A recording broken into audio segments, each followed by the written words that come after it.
Et voilà, nous avons fêté Kippour, on a fini Aseret Yemei Teshuvah, et on est en plein dans le bain, comme pour dire, en préparation pour la fête de Sukkot.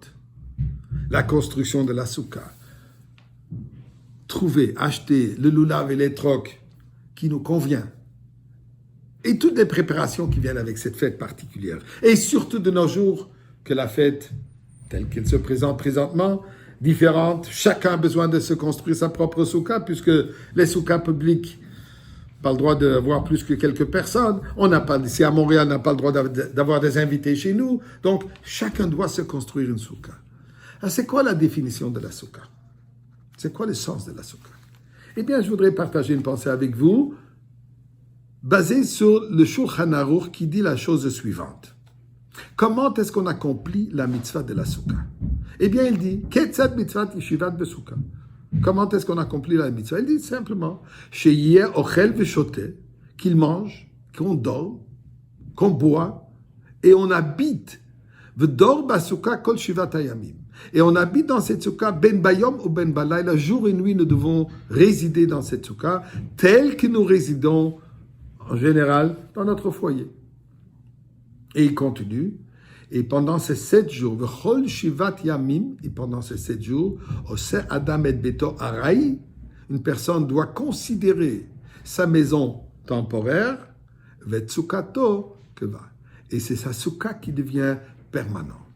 Donc, c'est ce qui se passe, une transformation de notre habitation habituelle qui est permanente, elle devient temporaire. La soukha qui est temporaire, une construction temporaire, d'ailleurs qui s'appelle Dirat Arai, un demeure temporaire, mais ceci doit devenir permanent. Ce qui paraît paradoxal. Alors, est-ce que c'est permanent ou c'est temporaire? La soukha, elle est temporaire, mais il faut la considérer permanente. Et d'ailleurs, nous retrouvons dans la halachot ce qui nous paraît paradoxal. La manière de construire la soukha, principalement le toit de la soukha, ça doit être recouvert avec des branches, des feuilles, qui vont couvrir majoritairement, mais on n'a pas le droit d'y mettre trop au point que la pluie ne peut pas passer du tout. Pourquoi? Puisque si ça devient tellement scellé, tellement fermé, ce n'est plus temporaire, c'est comme un toit d'une maison. Donc, il faut que ça soit permanent. Je devrais souligner que la coutume Chabad est d'en mettre au maximum possible. Mais quand même, ça reste toujours un toit temporaire.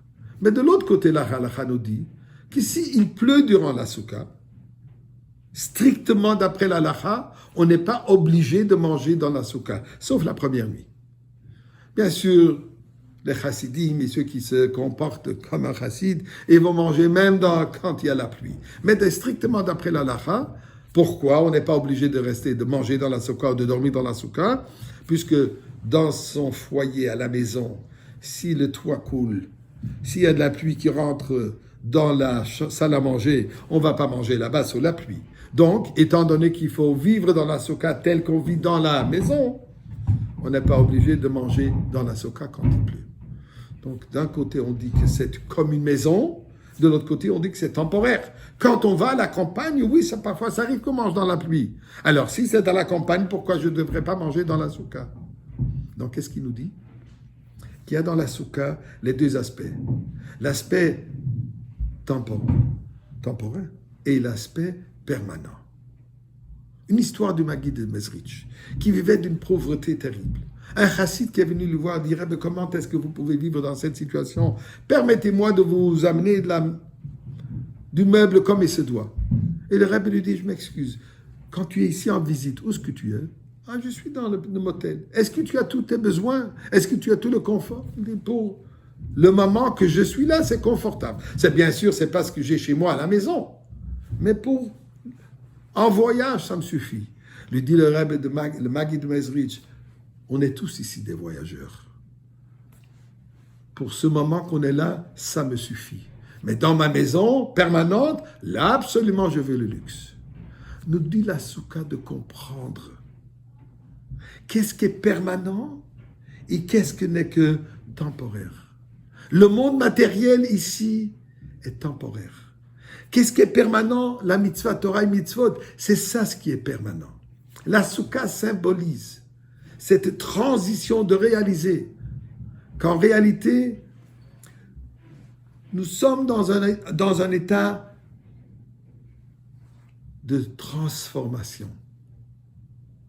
Nous sommes dans un état qui paraît permanent, mais qu'en réalité n'est que temporaire. Et nous devons investir dans le permanent.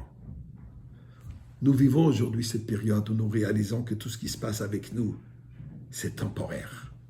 Le permanent, c'est le Beth Amikdash.